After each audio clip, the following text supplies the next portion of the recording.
It's the Focal Utopia. Woo! So shiny.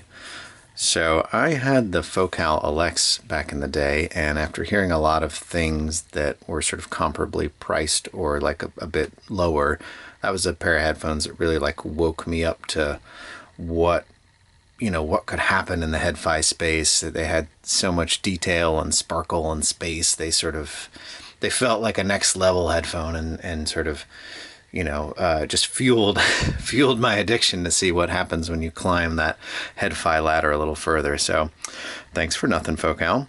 I've been always meaning to go back, but something about those headphones eventually did make me walk away, and I've kind of wondered what it is about that Focal sound that didn't stick with me. So anyway, here we are, the tippy top of the chain, the Utopias. Quite gorgeous headphones in person. I love this carbon fiber arm here. Very, very nice. Despite the use of carbon fiber, these are not light. They don't feel light. I mean, they're like just under 500 grams, which is not crazy in headphones of this ilk. And I've worn much heavier and not been bothered by them. But these feel heavy to me somehow, heavy on the head. They're pretty easy to drive. That was the other surprise to me is they're 80 ohms, 104 dB. They're like very easy to drive. They definitely respond to nicer amplification, the nicer your chain. They're very revealing, so the better chain you put in front, the better output you get. But I was just sort of surprised compared to other sort of top of line headphones how easy they are to drive. I guess overall sound impressions would be that they're just super alive. They're just lots of energy. It's this perky sort of energetic vibe to them. They can make you go back and forth to other headphones. Other headphones start to feel a bit sleepy by comparison. A lot of depth. There's just real sense of space and open space within the sound stage, and very impactful. Sometimes a little shouty, sometimes a little fatiguing, but they've got this energy and impact to them, which is pretty compelling and exciting to listen to. I'd say compared to some of the other top of line headphones I've heard, maybe it's not my favorite timbre, or timbre. There's just something about it that kind of has like a falseness to it for certain notes, but it's a little bit more in the mids than anything else for me that I sort of got bothered by that. I did try this headphone on a couple of different solid state amps, a couple of different tube based amps, a couple of different DACs in front of it, and actually a couple of different cables. Definitely found that an aftermarket cable for this made a huge improvement to the overall sound quality for me. Unfortunately, it does have these super fun connectors. Anyway, you know how I feel about that stuff. Okay, highs. Twangy guitar bits, little cymbal taps, are just awesome. They just kind of sparkle around your head. They're very, very fun to listen to. It picks up details. So good at picking up detail. It's actually very sensitive. I found even that on tube amps that I normally thought to have very dark backgrounds, like this would actually pick up a tiny bit of transformer hum, a little bit of noise from the tube. So they're very sensitive in that regard in the treble range, in the upper treble range. Very good at picking stuff up. So sometimes you get what you don't want, which is a little bit of hiss or track noise, or sort of the noise floors. Like if it's a little too loud, it's going to pick that up, especially in those higher like range. Little creaky chairs in the background. Other bits are real fun and rewarding, so it's a little bit of a kind of a trade-off there.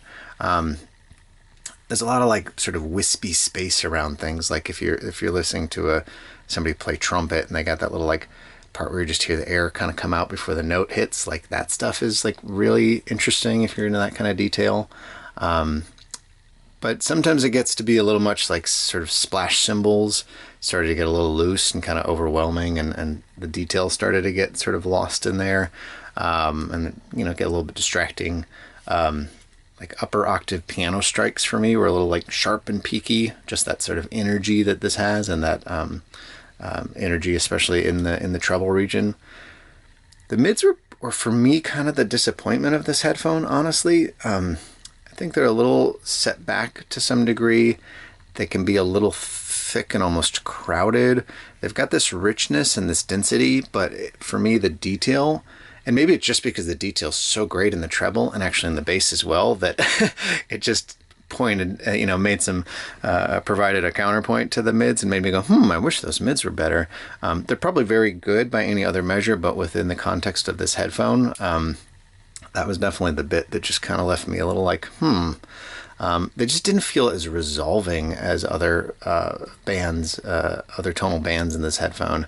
And I think, when at the price point of this headphone and the level of sort of clarity I expect, I just kept kind of turning up the volume to try to get more out of the mids, which I didn't feel like I should have to do. So it's kind of a little bit of the bummer for me. The bass is great. It's low. It's very heavy. It's very impactful.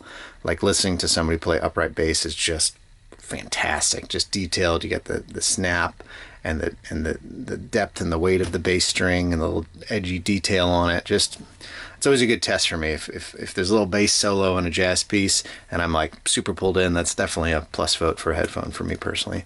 Soundstage, as I mentioned, is just huge. Very open, very spacious feel. Kind of a, some more speaker-like imaging. I wasn't caught up so much being like left channel, right channel, left. Like it did a good job of sort of giving me this sense of the music projecting out in front of me and around me. I did feel I had to sort of like push the headphones a little forward so the back of my ear was kind of touching the back to get the imaging to sort of feel more natural and correct for me. I will say, I think this headphone needs the right chain in front of it, and I'm sure other people have said as much. Like, this is a popular headphone to run with tubes, especially like warmer tubes like 2A3, like warmer DACs, like R2R DACs, like things that will like de-emphasize some of its nature to sort of pull detail and punch you in the ear with the detail, is probably a good thing, depending what you like. I mean, hey, if you like that punch, then maybe not. But for me, if you put like a really sort of crisp analytical amp with a Delta Sigma DAC in front of this thing, it would just be like just pins and needles. Like I said, the stock cable does it no favors. And yeah, I think it's an impressive headphone, and it's really fun to listen to, and it's punchy, and it's spacious, and it's got a ton of detail in the highs and the lows, and there's a lot to love. For me, there's probably things in this price class that I like more, that are a little more fluid, or a little less fatiguing at times, and maybe have a little bit better resolution in the mids. So that's my take, and that's all that I'm here for, is to give you my take. Yeah, until next time, Signcraft, signing out.